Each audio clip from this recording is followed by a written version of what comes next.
Demokrasi sejatinya sudah mati di negeri Wakanda ini. Bener deh, demokrasi yang memberi arti dari rakyat untuk rakyat dan oleh rakyat sudah musnah lama dalam 20 tahun ini. Demokrasi di negeri ini adalah milik oligarki, bukan milik rakyat. Demokrasi di negeri ini sudah merupakan sarana bisnis untuk menjadi lebih kaya bagi kelompok oligarki dan pemodal besar. Jadi, sewaktu para analis politik mengatakan biaya nyapres di Indonesia sekitar 9 triliun, hal ini sangat benar dan sangat bisa dipercaya. Sungguh, siapa di negeri ini yang punya uang 9 triliun untuk nyapres? Prabowo, Anies, Ganjar, nggak ada yang punya. Bahkan 3 kali Prabowo kalah karena nggak punya duit sebesar itu dan tidak didukung oligarki yang punya duit sebesar itu. Jadi sampai kapanpun Indonesia hanya bisa melahirkan pemimpin yang dimiliki oleh oligarki. Karena semua lini dari partai hingga rakyat dan semua sistem harus dibeli dan diatur oleh yang punya kapital. Ketentuan 20% presidensial threshold adalah awal matinya demokrasi di Indonesia. Artinya apa? Untuk mencapai ketentuan 20% saja harus merangkul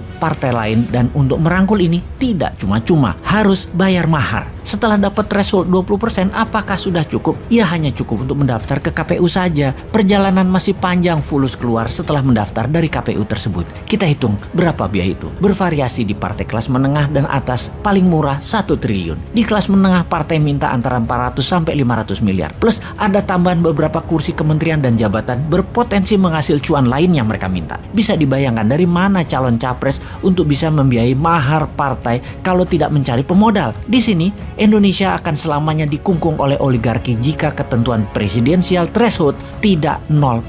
Dengan ketentuan 0%, siapapun bisa maju tanpa harus tergantung dukungan partai. Dan ini bukan yang dimaui politikus yang menunggu bayaran oligarki. Setelah mempunyai perahu partai, maka tugas penting berikutnya adalah mengamankan suara. Harus punya banyak saksi, harus punya banyak duit untuk membayar uang operasional para saksi, agar para saksi itu terus-menerus menjaga kotak suara dari tingkat kampung, kelurahan, kecamatan, kabupaten, provinsi, hingga ke KPU pusat. Panjangnya jalur kotak suara untuk mencapai pusat ini membuat surat suara, terutama yang paling rawan pada saat kotak suara, sampai kecamatan ke atas karena bisa diubah atau diganti. Lalu bagaimana agar uang untuk saksi bisa dikecilkan dan surat suara tidak bisa diubah? Maka seharusnya pemilu, pilpres, pilgub, pilbub, pilwal, semua harus memakai sistem blockchain yang sampai kapanpun tidak akan pernah terjadi atau bisa terjadi selama oligar mengendalikan kapital-kapital modalnya. Jadi, mengapa ongkosnya nyapres mahal sekali? Karena untuk bayar mahar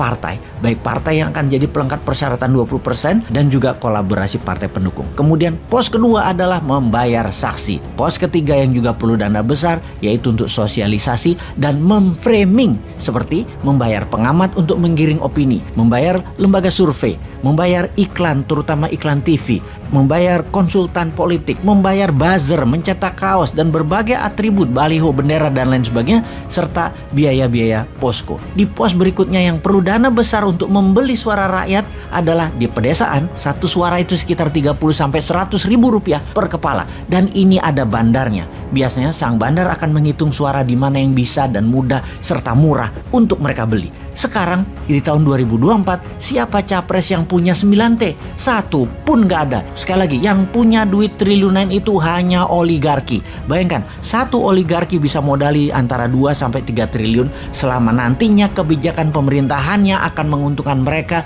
yaitu balik modal plus laba. Ya bayar 9T itu. Bagi oligarki, biaya capres yang hanya 9 triliun itu kecil. Jadi, sungguh demokrasi sudah mati di Indonesia ini, yang dibikin oleh pejabat yang berkuasa dalam 20 tahun terakhir ini bersama oligarki. Juga, mulai sekarang kita bisa jelas melihat yang anti threshold 0%, mereka adalah yang anti demokrasi dan mereka adalah agen oligarki apapun alasan mulutnya mengatakan. Singkatnya, mereka antek oligarki. Kalau benar mau demokrasi menang, jadikan threshold 0%, pastikan blockchain sebagai hitungan alat suara, lalu menangkan New Mind di 2024 karena Bosman tidak akan terbeli oleh oligarki. Di kantongnya ada 11.000 triliun.